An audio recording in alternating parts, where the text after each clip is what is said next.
খুশির আওয়াজ কি? আনন্দের আওয়াজ কি? অনেকের অনেক হতে পারে, কিন্তু একজন ঈমানওয়ালার জন্য, একজন মুসলমানের জন্য, একজন কালেমাওয়ালার জন্য, একজন নবীওয়ালার জন্য খুশির কোনো সংবাদ আসলে তার কাছে সবচেয়ে বড় যে বাক্যটা বের হয়ে আসে আনন্দে চিত্তে, সেটার নাম কি? একটু আওয়াজ দিয়ে বলেন এবার। কিন্তু মুমিন আরো আশ্চর্য, মুমিন আরো আশ্চর্য। খুশি হলেও আলহামদুলিল্লাহ, খুশি যদি না হয়, যা চেয়েছিলাম তা পাই নাই, তারপরেও কি হবে? এই জায়গায় কি সবাই আলহামদুলিল্লাহ বলি? আমরা বলিও না, বলতে শিখিও নাই। মুমিনের ভালো হলেও আলহামদুলিল্লাহ, আর ভালো যদি না হয় তাহলেও কি হবে? আওয়াজ আবার নিচু হয়ে গেল, বলেন না একটু উঁচু আওয়াজ দিয়ে।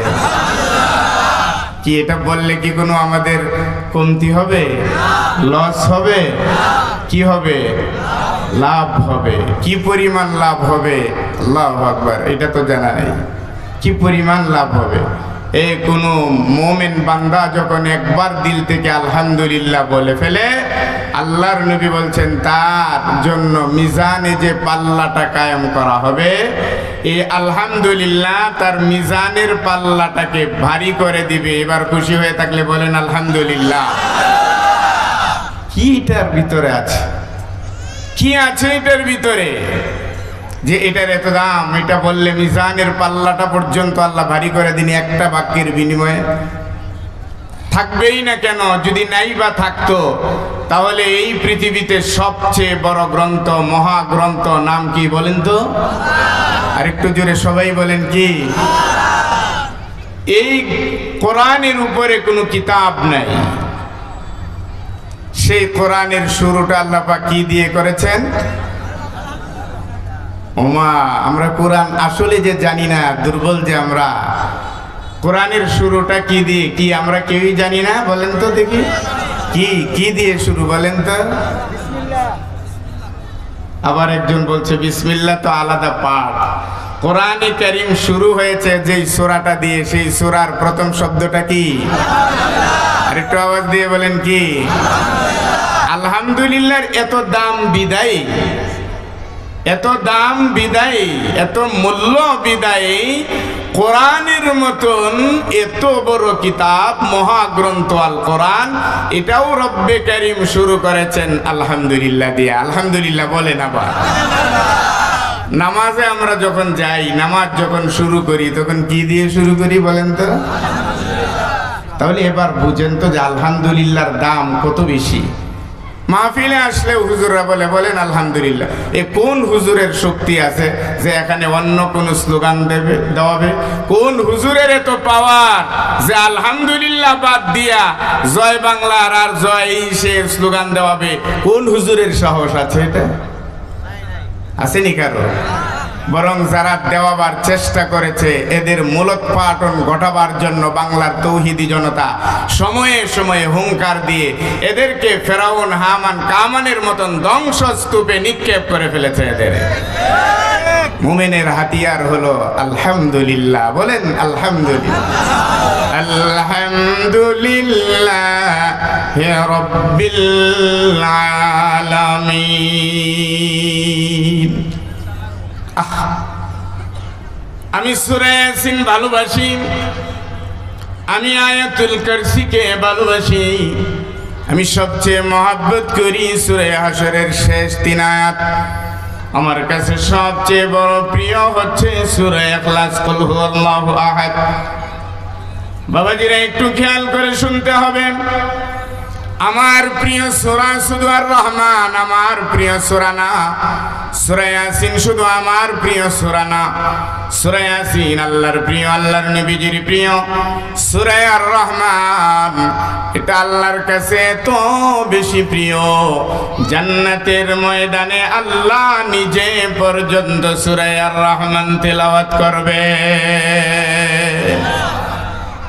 কত দামি, কত মূল্যবান, কত মর্যাদাপূর্ণ সূরা। এখন কেউ যদি মনে করে যে না, আমি নামাজে দাঁড়ায়া সূরা ফাতিহা দিয়ে শুরু করবো না, আমি শুরু করবো আর রহমান দিয়া, ফতোয়া আপনারাই দিতে পারবেন, কোনো মৌলবি লাগবে না। কেউ যদি তার প্রিয় সূরাটা সূরা ইখলাস দিয়ে মনে করে যে না আমি আমার কাছে ইখলাস প্রিয়, আমি ইখলাস দিয়ে আমি আমার নামাজটা শুরু করে দিব, ফতোয়া আপনারাই দেন, তার নামাজ কি সহি হবে? আওয়াজ দিয়ে বলেন হবে? অনেকে বলবে হুজুর নামাজ সহি হওয়ার ব্যাপারে জিজ্ঞাসা করতেছেন, নামাজ এতই পর্যন্ত পড়ে দেখলাম না যে এটা কি দিয়ে পড়া লাগে। এ আছে না নাই এরকম? রাগ করেন না বা যে হুজুর ওয়াজের কাম ওয়াজ করেন, আমি নামাজ পড়ি আর না পড়ি এটা আপনি বলার কে? বহুত কথা।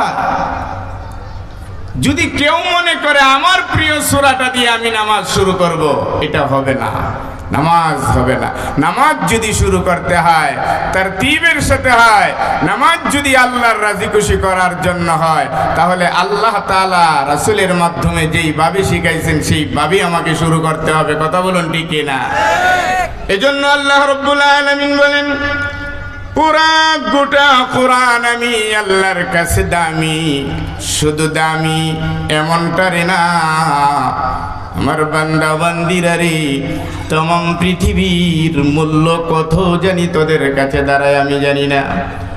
তোদের কম্পিউটারে হিসাব করেন পৃথিবীর এক প্রান্ত থেকে আরেক প্রান্ত পর্যন্ত যদি তামামটা পৃথিবী সব বিক্রি করে যত মূল্যের মালিক হবে, আমি আল্লাহ যিনি কোরআন নাজিল করেছি, আমি আল্লাহ যিনি কোরআন আমার মুহাম্মদের উপরে নাজিল করেছি, আমি আল্লাহ বলে দিলাম কোরআনের শুধু কোরআন নয়, গোটা কোরআন নয়, কোরআনের একটা হরফের দাম তমাম পৃথিবী বিক্রি করলেও হবে না। আল্লাহু আকবার বলেন। সে আল্লাহ রাব্বুল আলামিন বলেন কোরআন কারীমের মা হচ্ছে সূরা ফাতিহা, শুধু কোরআন কারীমের মা না, এই সূরা ফাতিহাটা আমি এমন একটা শব্দ দিয়ে শুরু করলাম রে বান্দা, নামাজে দাঁড়ানোর পরে যখন আমার বান্দা অথবা আমার বান্দি আমার নাম বলে আল্লাহু আকবার বলে, আল্লাহ রে তুমি বড়, তোমার চেয়ে আর কেউ বড় নেই।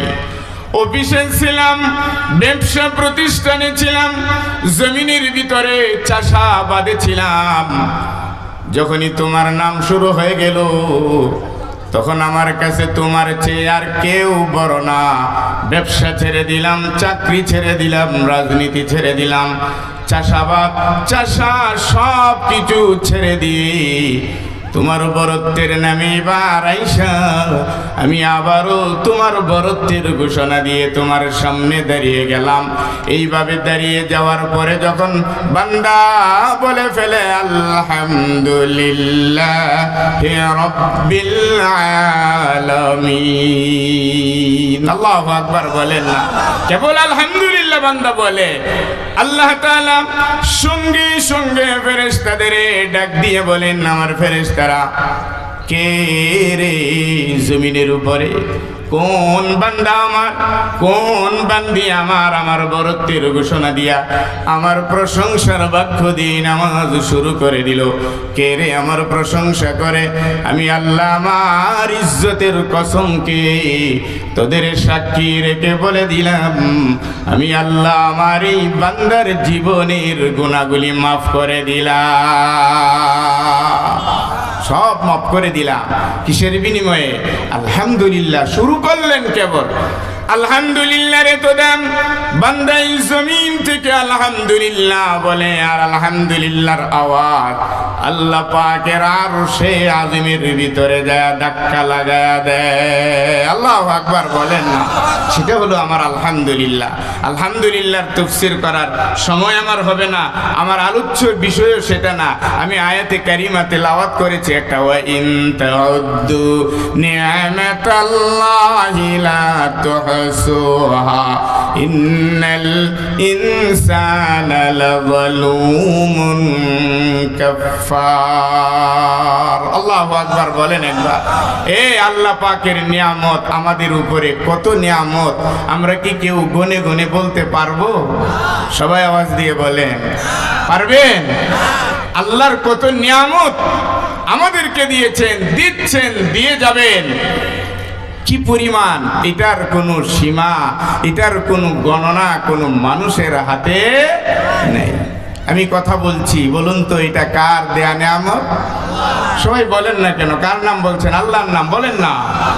আমি কথা বলছি, এই যে কথা বললাম, বলার শক্তিটা আমার, এই শক্তি নামক এই নিয়ামতটা আমারে কে দিলে? আপনারা যে শুনছেন, এই শোনার মতন এক শক্তি আল্লাহ তাআলা দিয়েছেন, এটাও আল্লাহর নিয়ামত। এভাবে যদি আপনি গুনতে যান, তাহলে আপনি গুনে গুনে গুনে গুনে জীবনটা শেষ হয়ে যাবে। আল্লাহর নিয়ামত গুনে কখনো শেষ করতে পারবেন নাকি পারবেন? কোন দিকে যাবেন আল্লাহর নিয়ামত ব্যতিরেকে? আপনার একটা কদম, কদম মানে কি বুঝেন তো? হাঁটা, হাঁটতে গেলে এক পা উঠায়া যখন আমরা সামনের দিকে দিয়ে, এটাকে বলে একটা কদম। এই একটা কদম আল্লাহর নিয়ামত ছাড়া, আল্লাহর রহমত ছাড়া আপনার একটা পা উঠায়া আবার নামাবার মতন শক্তি আপনার নাকি আছে? আসেনি কারো? নাই, কারো নাই। চোখ দুইটা বন্ধ করেন, খুলেন, এর পিছনে কাজ কে করে বলেন তো একটু আওয়াজ দিয়ে? আর একটু জোরে আওয়াজ দিয়ে বলেন না, কে করে? চোখ দুইটা নিয়ামত নাকি? চোখ দুইটা নিয়ামত কিনা বলেন না একটু আওয়াজ দিয়া। যদি বুঝমান হন তাহলে তো বলবেন যে হুজুর, চোখের চেয়ে তো বড় কোনো নিয়ামত আর হতে। এটা একটা অন্ধরে জিগাইলে সে বলতে পারবে যে এই চোখ দুইটার দাম কি পরিমাণ। এই যে হাত লাড়াচাড়া করছি, এটা কার? কে দিয়েছে? নিয়ামত। আপনি একটু তাকান তো, একবারে মাথার চুল থেকে নিয়ে পায়ের তালু পর্যন্ত কি আছে আপনার?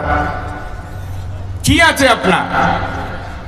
সব কার? এবার যদি বলি সব কার, আওয়াজ দিয়ে বলেন তো। আর একটু আওয়াজ দিয়ে বলেন না, কার? وَإِن تَعُدُّوا نِعْمَةَ اللَّهِ لَا تُحْصُوهَا।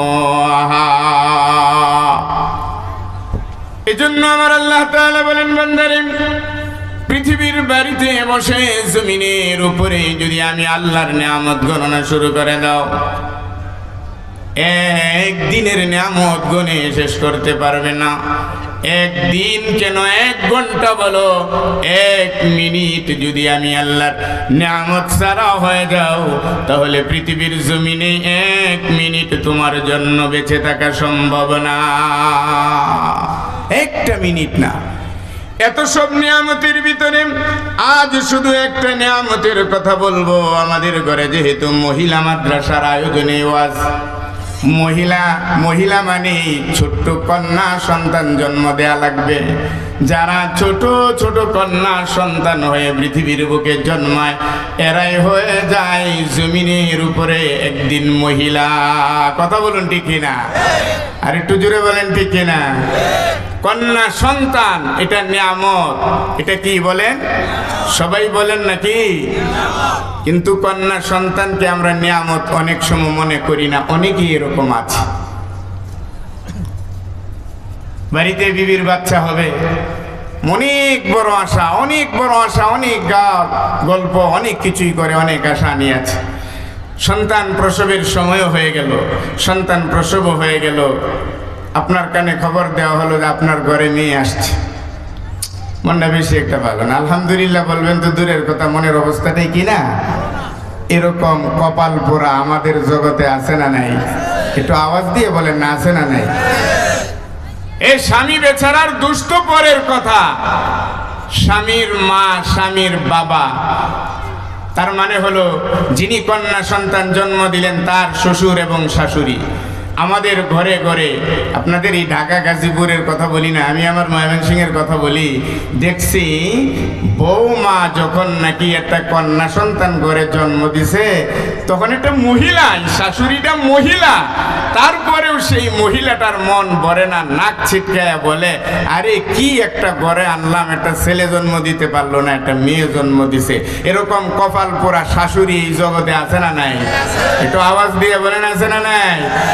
ওই দিনও আমাদের একজন বললেন, কষ্ট করে, ঢাকা শহরে তাই তো সব ধরনের মানুষের সাথে উঠা বসা।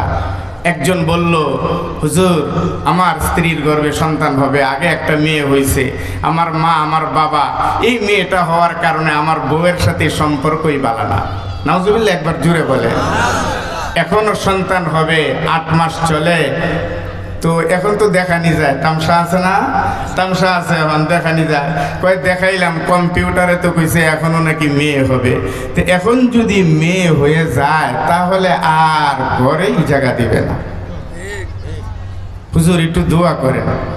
আরে আজীব বিষয়, যেখানে আল্লাহ মেয়ে দিবে এখানে হুজুর দোয়া কইরা ছেলে বানাবে। এই হুজুরটা কে জমিনের উপরে? আল্লাহর চাওয়ার উপরে আরেকজনে হাত লাগায় দিবে, আসেনি কেউ? সেই হাত পুড়ে যায়, সেই হাত ধ্বংস হয়ে যায়, সেই হাতওয়ালারা আবু লাহাব আবু জেহেলের মতন ধ্বংসস্তূপে পরিণত হয়ে যায়। পৃথিবীতে বেঁচে থাকে না, মাথা উঁচু করে দাঁড়াতে চায়, বেশিক্ষণ উঁচু করে রাখতে পারে না, সেই মাথা নুয়ে ভেঙ্গে চড়ে চুরমার করে দেন আমার আল্লাহ। কথা বলুন ঠিক কিনা? আমি বললাম ভাই কি বলেন, শিক্ষিত মানুষ, কম শিক্ষিত না, না অনেক বড় একটা অফিসে চাকরি করে। আমি বললাম আল্লাহর কাছে কাঁদেন, আল্লাহর কাছে চাইলে মানুষ আল্লাহ যা ইচ্ছে তা দিতে পারে। এই মেয়েটারে যেটা কম্পিউটারে আপনারা দেখাইছে মেয়ে, আমি বিশ্বাস করি না, এটা ছেলেও হতে পারে। আমি বললাম যেটা, তারপরেও আপনি যেহেতু বিশ্বাস করছেন, এখন যিনি বানাইছেন তার কাছে যদি আপনি সেজদা দেন আর আপনার বউয়েরে বলেন যে শেষ রাতে সেজদা দিয়ে পইরা থাকো, মাওলা রে আমার দরকার ছিল না, কিন্তু আমার এই বেজাল শ্বশুর শাশুড়িরে বুঝাইতে যায় একটা ছেলে দরকার, তোমার দরবারে তো অভাব নাই, আমার এই মেয়ে সন্তানটারে ছেলে বানানি তো তোমার কাছে 1-2 ব্যাপার, তুমি বানায় দাও। আপনি যদি বইলা খুশি করে নিতে পারেন তাহলে এটা সম্ভব, কিন্তু আমি হুজুরের পক্ষে এটা সম্ভব, আমি পারবো না। এই যে গতকাল শবে বরাতের রাত্র গেল, আবার আসছে কান্নাকাটি করতেছে, হুজুর আপনার সেই আমল চলতেছে, হুজুর ঘরেও চলতেছে, আমারও চলতেছে, এবং কেঁদে কেঁদে সে বলতেছে হুজুর আমার মোটেও চাওয়া ছিল না যে আমার ঘরে ছেলে হোক, আমি আল্লাহর উপর তাওয়াক্কালতু আলাল্লাহ, আমি আল্লাহর উপর ভরসা করি এবং আল্লাহ যেটা দেন তার উপরে আমি সন্তুষ্টি, কিন্তু শুধুমাত্র আমার মা বাবাকে বুঝাবার জন্য আমিও আমার বিবির সাথে পাগলের মতন কাচ্ছি যে একটা ছেলে দাও আমার। তো কন্যা সন্তান এই পৃথিবীতে জন্মায়, ছেলে সন্তান এই পৃথিবীতে জন্মায়, কিন্তু ছেলেদের মুখ দেখে যেই দাদা দাদি আজ হাসি আর আনন্দ করে, যেই মার যেই বাবা সন্তান পুত্র সন্তান পেলে আনন্দ বোধ করে, দুইটা চক্ষু খুলে দেখুন ওই আনন্দের পুত্র সন্তানগুলি মা বাবাকে আজ ঘর ছাড়া বিটে ছাড়া করা পর্যন্ত করতেছে। এমন কোন ইতিহাস নেই, এমন কোন নজির নেই, কোন মেয়ে তার মাকে ঘাড় ধাক্কা দিয়ে ঘর থেকে বের করে দিয়েছে, মারে আমার ঘরে জায়গা হবে না, আমি আর তোমারে খেদমত করতে পারবো না। কোন একটা মেয়ে তার মাকে বাবাকে ঘাড় ধাক্কা দিয়ে বের করে দিয়েছে, এই জমিনের উপরে নজির খুব কম। কিন্তু এই জমিনের উপরে যেই পুত্র সন্তানের জন্য বাবাও কাঁদলো, মাও কাঁদলো, দাদাও কাঁদলো, দাদিও কাঁদলো, নানাও কাঁদলো, নানিও কাঁদলো রে, তাদের কান্নার বিনিময়ে এমন এক পুত্র সন্তান দিয়ে ঘরটাকে আলোকিত করেছিল, যেই পুত্র সন্তানের পিছনে মা বাবার জলাঞ্জলি ছিল, দাদা দাদিরও কম ছিল না, নানা নানিরও কম ছিল না, কিন্তু সেই সন্তান ধীরে ধীরে বড় হয়ে আজ কে নানা, কে নানি, কে দাদা, কে দাদি সেটা তো পরের কথা, সেই সন্তান নিজের বাবারে পর্যন্ত দেখার যোগ্যতা হারিয়ে ফেলেছে। শুধু তাই নয়, আমার এই বাংলাদেশের পত্র পত্রিকা টেলিভিশনের দিকে আপনি যদি চোখ রাখেন, প্রতিদিন খবর ভেসে আসে, মায়েরা কত কান্না করছে, বাবারা কত কান্নাকাটি করেছে, কেন করেছে, কে মারেছে, কে প্রহার করেছে। খবর নিয়ে দেখা গেল মায়ের চোখের পানি, বাবার চোখের পানি শুধু সন্তানের জ্বালা যন্ত্রণার কারণে। সন্তান গালি দিলে মায়ের কলিজায় লাগে, সন্তান যদি চোখ বড় করে বাবার দিকে তাকায় বাবার কলিজায় আঘাত লেগে যায়। বিশ্বনবী বলেছেন, সন্তান রে, মায়ের কলিজায় আঘাত দিলে না রে, জাহান্নামের আগুন নিজের জন্য ওয়াজিব করে নিলে। বন্ধুরা আমার, ভাইরা আমার, সেই জন্য মেয়েরা এমন এক ভাগ্যবতী, এমন এক সন্তান, যেই সন্তান ঘরে জন্মালে পরে দুনিয়ার কোনো ডাক্তার না, দুনিয়ার কোনো ইঞ্জিনিয়ার না, দুনিয়ার কোনো পীর সাহেব না, দুনিয়ার কোনো বড়রা না, আমার নবী বিশ্ব নবী বলেছেন, যেই ঘরের ভিতরে সর্বপ্রথম কন্যা সন্তান আগমন করে ওই ঘরটাকে ভাগ্যবানের ঘর বলে আমার নবী আখ্যা দিয়েছেন। আলহামদুলিল্লাহ বলে। সেই স্বামী আর সেই স্ত্রী ভাগ্যবান, যাদের মিলনে সর্বপ্রথম তাদের ঘরটাকে একটা কন্যা সন্তান দিয়ে আল্লাহ আলোকিত করেন। আমার নবী বলেন, পুত্র সন্তান ঘরে আসলে ভাগ্যবান। আমার নবী বলেন নাই, বলছে খবরটা ভালো হতে পারে, কিন্তু ভাগ্য এটা বলে নাই যে ভাগ্যবান। কিন্তু মেয়ে যদি আসে, আমার নবী বলেছেন ওই ঘরের ভিতরে ভাগ্যের দরওয়াজাটা আল্লাহ নতুন করে খুলে দেন। একটা পুত্র সন্তানের বিনিময়ে কোনো মা জান্নাতে যাবে, বাবা জান্নাতে যাবে, সরাসরি কোরআনের ভিতরে কোনো নস, হাদিসে রাসূল করিম সাল্লাল্লাহু আলাইহি সাল্লামের হাদিসে স্পষ্ট কোনো সেরাহাতান কোনো এরকম বর্ণনা কেউ বের করে দিতে পারবে না। কিন্তু আমার নবী বলেছেন, একটা কন্যা সন্তান যদি তোমার ঘরে হয়ে যায়, তাহলে মনে করো মা রে, বাবা রে, তোমাদের জন্য জান্নাতের একটা দরওয়াজা আল্লাহ পাক খুলে দিলেন। আল্লাহু আকবার, জোরে বলেন না। একটা কন্যা সন্তান ঘরে আসলো, জান্নাতের একটা দরওয়াজা খুলে গেল। সাহাবীরা প্রশ্ন করলেন, ইয়া রাসূলুল্লাহ, ইয়া হাবিবাল্লাহ, একটার পরে একটা যদি আশা ধরে, এমন ভাবে যদি আসতেই থাকে তাহলে কি হবে? নবীজি আমার মুস্কি হেসে দিয়ে বললেন, ছেলেদের বেলায় নয়, মেয়েদের বেলায় বলেছেন, যতগুলি মেয়ের জন্ম দিবে ততগুলি মেয়ের বদৌলতে ততগুলি জান্নাতের দরওয়াজা তোমার জন্য খোলা হয়ে যাবে। আল্লাহু আকবার। সেই মহিলা মাদ্রাসায়, এখন এই মহিলা মাদ্রাসার প্রয়োজন কেন? যেই মহিলা, যেই ছোট্ট একটা মেয়ে বাচ্চার মাধ্যমে জান্নাতের দরওয়াজাটা খুলে যায়, এই মেয়েটা বাবা মার জিম্মাদারিতে থাকে বিয়ে শাদীর আগ পর্যন্ত।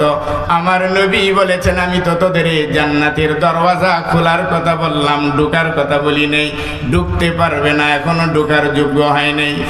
এই কন্যা সন্তানটা পাওয়ার পরে যদি এই কন্যা সন্তানটাকে জাগতিক শুধু শিক্ষা না দিয়া আখিরাতমুখী করো, পর্দানিশীন বানাও, সুন্দর করে তাকে দ্বীনের ইলম শিখাও, সব কিছু শিখানোর পরে পর্দানিশীন বানায়া সুন্দর একটা নেককার ছেলের হাতে যখন উঠাইয়া দিবা, তখন তুমি বাবার জিম্মাদারি শেষ হয়ে যায়। এই মেয়ের বিনিময়ে এখন জান্নাতের দরওয়াজা খোলা এবং জান্নাতে ঢোকারও পারমিশন আল্লাহ তোমারে দিয়ে দিবে। আল্লাহু আকবার বলেন। তার অর্থ হলো, কন্যা সন্তান জন্মিলে মন খারাপ করা যাবে না, মনে করতে হবে আমি ভাগ্যবান। আবার এই ভাগ্যবান এখানেই শেষ না যে কন্যা সন্তান হইল আমার ভাগ্যের পরিবর্তন হয়ে গেছে, তা না। রাসূল বলেছেন, এই মেয়েটাকে এখন ধীরে ধীরে লালন পালন করে করে করে করে তোমার ঘরে যতদিন রাখার, ততদিন পর্যন্ত তুমি তাকে পর্দায় রাখো, ততদিন পর্যন্ত তুমি তাকে ঈমানের হালতে রাখো, আমলের হালতে রাখো, নেককার বানাও। নেককার একটা ছেলে দেখে এবার ছেলের হাতে উঠাইয়া দাও, তুমি বাবার জিম্মাদারি শেষ। এজন্য বলা হয়, হাদিসে আল্লাহর নবী বলেছেন, একটা মেয়ে কয়টা মানুষকে দেখেন জান্নাতে নেই। মেয়েটাকে যখন আপনি মানুষ বানাবেন, এই মেয়ের বিনিময়ে মা বাবা জান্নাতি হয়। এই মেয়ে যখন স্বামীর ঘরে যায়, যখন সে আদর্শ স্ত্রী হিসাবে যখন নাকি তার স্বামীর ঘরে থাকে, তার স্বামীও যখন এই মেয়েটাকে, তার বিবিকে পর্দায় রাখে, তার বিবিকে ঈমানের হালতে রাখে, আমলের হালতে রাখে, তখন এই বিবি ওই স্বামীর জন্যও জান্নাতের মাধ্যম হয়ে যায়। সুবহানাল্লাহ বলেন না। একটা মেয়ে কতগুলি মানুষকে জান্নাতে নেয়, বাবা মারে নিল, স্বামীরও নিল। এই মেয়েটা যখন আবার সন্তান জন্ম দেয়, যখন এই সন্তানগুলিরও মানুষ বানায়, তখন এই সুন্দর মা সুন্দর সন্তান বানাবার জন্য ওই সন্তানগুলিও জান্নাতমুখী হয়ে যায়। মারেও নিল, বাবারেও নিল, স্বামীরেও নিল। এখন নিজের গর্ভের থেকে আবার সন্তান বের হয়, সেই সন্তানদেরও জান্নাতে নেওয়ার মাধ্যম বানাইছেন আল্লাহ পাক এই মহিলাদেরকে। যদি বলে থাকেন, বুঝে থাকেন, তাহলে এবার একবার জোরে বলেন আলহামদুলিল্লাহ। মেয়েদের আমাদের দরকার আছে না নাই? মেয়ে জন্মের দরকার আছে না নাই? মেয়েরা যেই ঘরে আসে সেই ঘর আলোকিত হয়ে যায়, আলহামদুলিল্লাহ। আর সেই মেয়েগুলিকে মানুষ বানাবার জন্য এই যে মাদ্রাসা, মহিলা মাদ্রাসা পাইছেন। এখন অনেকেই বলে যে মহিলা মাদ্রাসা মানে মেয়েদের মাদ্রাসায় পড়ায় লাভ কি? আমি মনে করি, আমি বলি ছেলেদের চেয়ে মহিলাদের মাদ্রাসায়, মেয়েদের মাদ্রাসায় পড়ানো আরো বেশি দরকার। কথা বলুন ঠিক কিনা? আরো বেশি দরকার। তাহলে এই মেয়েটা তার মায়ের মুখে, বাবার মুখে কোনোদিন চুন কালি লাগাবে না। অন্য একটা ছেলের হাত ধরে তাড়াতাড়ি কোথাও যাওয়ার ব্যবস্থা করবে না। মহিলা মাদ্রাসা দরকার। আমাদের চাহিদা মোতাবেক মহিলা মাদ্রাসা হচ্ছে এবছর, আপনারা আশ্চর্য হবেন শুনলে, এবছর বাংলাদেশ কওমি মাদ্রাসা শিক্ষা বোর্ডের অধীনে দুটি বিভাগ একই সাথে পরীক্ষা দিয়েছে, ছেলেদের এবং মেয়েদের। এবছরের রেজিস্ট্রেশন অনুসারে পরীক্ষায় অংশগ্রহণকারী হিসাবে যেই পরিক্রমা, যেই হিসাবনামা আসছে, সেই হিসাবনামায় দেখা গেছে এইবারের সেই বোর্ডে পরীক্ষার্থী ছেলেদের চেয়ে মহিলারা হচ্ছে ডবল। আলহামদুলিল্লাহ বলেন। ছেলেরা হচ্ছে 1 লাখ, মেয়েরা হচ্ছে 2 লাখের উপরে। ছেলেরা 1 লাখের উপরে, মেয়েরা 2 লাখের উপরে। আমাদের তামান্না ছিল দরকার, আল্লাহ তাআলা পুরা করে দিচ্ছেন। আপনাদের এখানেও সেই মহিলা মাদ্রাসা, আদর্শ কওমি মহিলা মাদ্রাসা। মহিলা মাদ্রাসা মানে আমাদের মহিলারা যদি মানুষ না হয়, মেয়েরা যদি মানুষ না হয়, সমাজ থেকে ধীরে ধীরে শান্তি উঠে যায়। অশান্তি আর ফিতনার ঘর বাসা বাঁধতেছে আমাদের ঘরগুলিতে। কথা বলুন ঠিক কিনা? এটার বেশি অর্ধেক কারণ হলো নারীরা পর্দা না থাকার কারণে, নারীরা ইমানের হালতে না থাকার কারণে, নারীরা আমলের হালতে না থাকার কারণে ঘরে ঘরে ঘরে ঘরে অশান্তি আজ বাসা বাঁধতেছে। কথা বলুন ঠিক কিনা? আপনার ঘরে আপনি একজন নেককার নারী উঠে এনেন। পৃথিবীর ভিতরে সবচেয়ে বড় শ্রেষ্ঠ সম্পদ বলা হচ্ছে একটা নেককার মহিলা। বুঝে থাকলে বলুন আল্লাহু আকবার।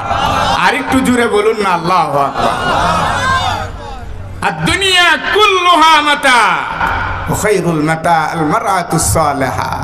হাদিসে আল্লাহর নবী বলেন, সমস্ত দুনিয়াটাই তো সম্পদ, কিন্তু এই সম্পদের ভিতরে তোমার জন্য সবচেয়ে বড় সম্পদ হলো একজন নেককার বিবি, একজন নেককার বিবি। এই জন্য বাবাজিরা আমার, ভাইরা আমার, ঘরে ঘরে আমাদের মেয়েদেরকে ইসলামী শিক্ষায় শিক্ষিত বানানো দরকার। একটা মেয়েকে যদি লালতে পারেন আর পুষতে পারেন, ছেলেরা তাড়িয়ে দিতে পারে, কিন্তু একটা মেয়ে কখনো তার মা আর বাবাকে কখনো তাড়িয়ে দিতে পারে না। আমাদের নবী, বিশ্ব নবী জনাবে মুহাম্মদুর রাসূলুল্লাহ সাল্লাল্লাহু আলাইহি ওয়াসাল্লামের ঘরে আল্লাহ তাআলা যে কয়টা পুত্র সন্তান দান করেছিলেন, সবগুলিকে ছোট ছোট হালতে আল্লাহ নিয়ে গেলেন। তিনার ঘরে যেই মেয়েগুলি দিয়েছিলেন, এক একটা মেয়ে নবীজি বলেন আমার কলিজার টুকরা রে। ছেলে সন্তানগুলি চলে যাওয়াতে আমি বিশ্ব নবী একটু মনাক্ষুণ্ণ হই নাই, কারণ আমার ঘরটা আল্লাহ পাক ভরে দিয়েছেন, সাজিয়ে দিয়েছেন উপযুক্ত মেয়েদের মাধ্যমে। আল্লাহু আকবার বলেন। আল্লাহর নবীর ঘরে যেই মেয়েগুলি আসছিল, সেই মেয়েদের ভিতরে অন্যতম হচ্ছে ফাতেমা রাদিয়াল্লাহু তাআলা আনহা। নবীজির কতটা দরদি ছিলেন। আমার নবী, বিশ্ব নবী হযরত খাদিজাতুল কুবরা রাদিয়াল্লাহু তাআলা আনহা যেদিন দুনিয়া থেকে বিদায় হয়ে গেল, নবীজির স্ত্রী, নবীজিকে সব সময় যিনি কাছে রেখে সান্ত্বনা দিতেন, নবীজির দুঃখ দুর্দশা যিনি ঘোচাতেন, খাদিজা যেদিন বিদায় হয়ে গেল, নবীজির চোখের পানি থামে না, আর বলে আজকে থেকে জমিনের উপরে কে আমাকে সান্ত্বনা দিবে? আমি যখন দ্বীনের দাওয়াতে এই জমিনের উপরে যখন আমি দাওয়াতে বের হয়েছি, কাফের আর মুশরিকরা চতুর্দিক থেকে ঘেরাও করে করে আমি নবীজিকে শুধু গালি দেয় নাই রে, আমি নবীজির গায়ের উপরে তারা হাত উঠিয়েছে, আমি নবীজির উপরে তাদের প্রহার আর যন্ত্রণা শুরু করে দিয়েছে। আমি নবী যখন বাহিরে ছিলাম তাদের যন্ত্রণায় পেরেশানিগ্রস্ত হয়ে যেতাম, কেউ সান্ত্বনা দিতে আসতো না। যখন আমি খাদিজার ঘরে ঢুকে যেতাম, খাদিজা আমাকে এমন আপন করে নিত, খাদিজার আদরে যত্নে আমি নবী সারা দিনের কষ্ট আর যন্ত্রণাকে আমি ভুলে যেতাম। আল্লাহু আকবার বলে। সেই খাদিজা যেদিন বিদায় হয়ে গেল, নবীজি আমার চোখের পানি ছেড়ে ছেড়ে কাঁদে আর বলে কে রে আমাকে সান্ত্বনা দিবে? আমি এখন বিপদে পড়লে সান্ত্বনার বাণী কে শোনাবে?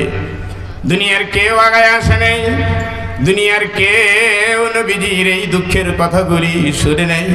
হযরতে ফাতেমা এই কথাগুলি শোনার পরে সামনে আগায় আসলেন, বললেন বাবারে কি বলে কাঁদেন? আমার মা বুঝি দুনিয়া থেকে চলে যাওয়ার পরে আপনি অসহায় হয়ে গেছেন, দেখতেছি মায়ের জায়গা পুরা করতে পারবো না রে নবী, মায়ের জায়গা পুরা করতে পারবো না রে বাবা। কিন্তু মা আমাকে এমন শিক্ষা দিয়েছেন বাবারে, মায়ের কোনো শূন্যতা আমি ফাতেমা আমার জীবনে আপনাকে অনুভব করতে দেব না।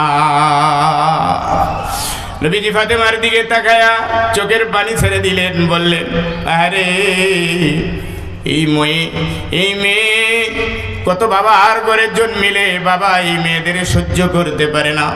আমি নবীজির আগমন যখন ঘটেছে তখন আমি দেখেছি একটা মেয়ে সন্তান ঘরে জন্ম নেওয়ার পরে দুনিয়ার পছন্দ বাবা মা মিলে মেয়েকে দেখতে পারবে না, রাখতে পারবে না, জীবন্ত মেয়েটাকে কবর দিয়ে পর্যন্ত তারা দুনিয়ার থেকে বিদায় করেছে। মেয়েরা এত দয়ালু জানে না, আমার উম্মতেরা জানে না।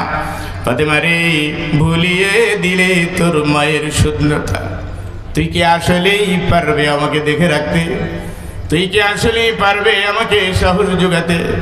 ফাতেমা বললেন কি বলেন বাবা? আমি দেখেছি আমার মায়ের কাছ থেকে খুব কাছে দেখেছি মা যেভাবে আগলে ধরে রেখেছিল। বাবারে ওয়াদা দিলাম কোনোদিন বিন্দু পরিমাণ কোনো কম করব না, বেশি করার চেষ্টা করব। আল্লাহু আকবার। নবীজি খুশি হয়ে গেলেন। সেই নবীজির জীবনে যেই দিন নাকি অন্তিম বেলা নেমে আসলো, নবীজি দুনিয়া থেকে বিদায় হয়ে যাবেন, দুনিয়ার মানুষেরা সব পেরেশান।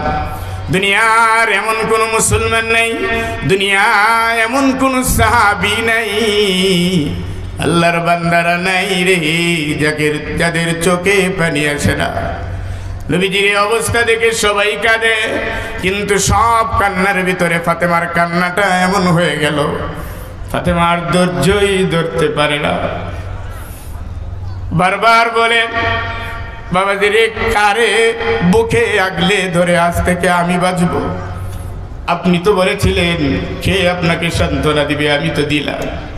বাবারে এবার আপনি চলে যাচ্ছেন, কে আপনার জায়গাটা আবার পুরা করবে? আমি কেমনে থাকবো এই জমিনের উপরে? আপনি ছাড়া তো আমি একটা দিনও থাকতে পারবো না। বাবা হে, আমি আপনার মেয়ে, আপনি আমার বাবা। আমার নবী, বিশ্ব নবী সেই দিনও বলেছিল ফাতিমারে তুই শুধু আমার মেয়ে না, তুই হলে আমার কলিজার টুকরা। তুই কাঁদিস না, তোর চোখের পানি আমি সহ্য করতে পারি না, तमाम पृथिवीर सब सह्य करते पारी रे फातिमा तोर चोखेर पानी आमी सह्य करते पारी ना तुई चोखेर पानी बंद कर पृथिवी एमन एक जायगा रे इच्छे करलेई थाका जाबे ना कत नबीरा आमार आगे एसेछिलो सबाई चले गेছে आमिও चले যাব কিন্তু ফাতেমা রে, আমি তোরে একটা সুসংবাদ দিয়ে যাই, কানটা আমার কানের দিকে লাগায়া দে। কানটা নবীজির মুখের দিকে লাগিয়ে দেওয়ার পরে নবীজি বললেন, ফাতেমা রে কাঁদবে না, তোর কাঁদা আমি সহ্য করতে পারি না।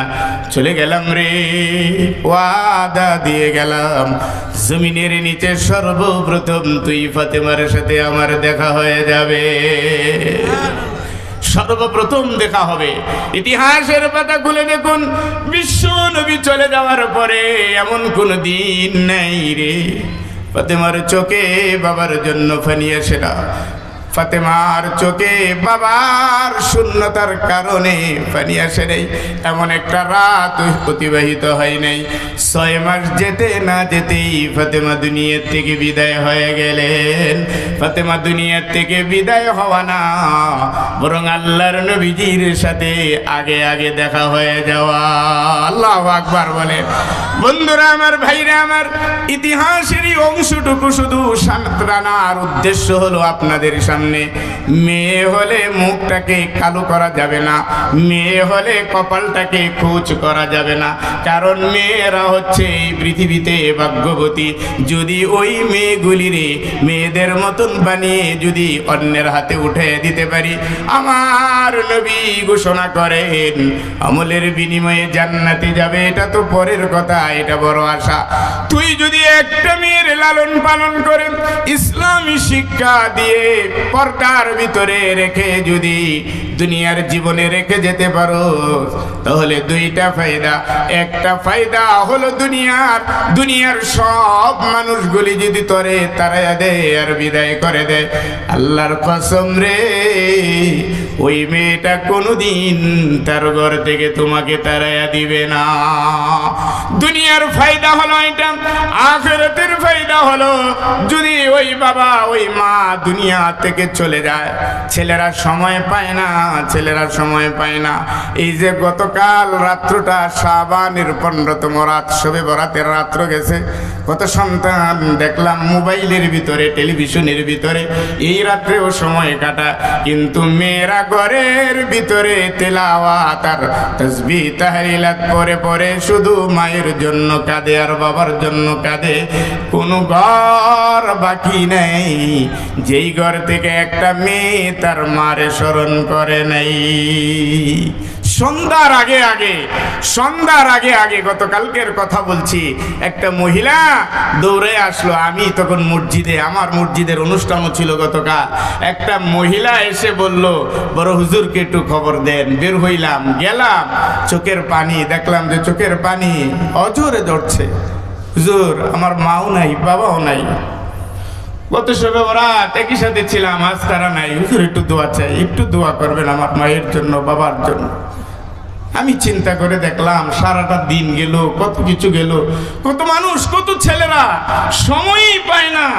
কখন আসবে মায়ের জন্য, কখন বাবার জন্য, সময়ই নেই। অথচ এই মেয়েটা পাগলের মতন হয়ে, গতবার হুজুর আমার মা ছিল, এবার নাই, বাবাও নাই, মাও নাই, হুজুর একটু দোয়া করেন। এই যে আবেগ, এই যে মেয়েটা, এই আবেগ নিয়ে যে একজন হুজুরের কাছে যাইতে পারে, সেই আবেগে সেই রাত্রটাতে তার মাকে স্মরণ করবে না, বাবাকে স্মরণ করবে না, এটা তো হতে পারে? অবশ্যই আমার নবী, বিশ্ব নবী জনাবে মুহাম্মদুর রাসূলুল্লাহ সাল্লাল্লাহু আলাইহি ওয়াসাল্লাম বলেছেন, মেয়েরা হলো ভাগ্যের প্রতীক, মেয়েরা হলো বড় নিয়ামত। এমন এক নিয়ামত রে, যেই নিয়ামতকে লাললে পারলে, যেই নিয়ামতটাকে যদি শুকর গুজারদের মধ্য দিয়ে যেই নিয়ামতের কদরদানি করলে বান্দারে, জমিনের উপর থেকে এই নিয়ামতের বিনিময়ে আল্লাহর জান্নাতে যাওয়াটা তোমার জন্য সহজ হয়ে যাবে। আল্লাহু আকবার বলে। এজন্যই অগণিত নিয়ামতের ভিতরে অসংখ্য নিয়ামত, ওয়া ইন তাউদ্দু নিয়ামাতাল্লাহি লা তুহসুহা ইন্নাল ইনসানা লাযালুমুন কাফফার। জোরে একবার বলা যাবে কি আল্লাহু আকবার? আরেকটু জোরে আল্লাহু আকবার বলেন। নারে তাকবীর, নারে তাকবীর। আজকের এই সম্মেলনের প্রধান মেহমান যিনি, জেনে খুশি হবেন, আনন্দিত হবেন, বুক ভরে যাবে আপনাদেরও। আজকের আমাদের এই সম্মেলনের সম্মানিত প্রধান মেহমান যিনি আমাদের সামনে একটু পরেই কথা বলবেন, আমার উস্তাদ এবং বাংলাদেশের অন্যতম দ্বীনি প্রতিষ্ঠান ময়মনসিংহের ঐতিহ্যবাহী বালিয়া মাদ্রাসার দীর্ঘদিনের সুনাম ধন্য মুহতামিম প্রিন্সিপাল হযরত মাওলানা ওয়াইজউদ্দিন সাহেব, তিনি আমাদের মাঝে অল্পক্ষণের মাঝে এসে উপস্থিত হয়ে যাবেন। আমরা সবাই বলি আলহামদুলিল্লাহ। আমিও তিনার কাছে পড়াশোনা করেছি, তিনি আসতেছেন।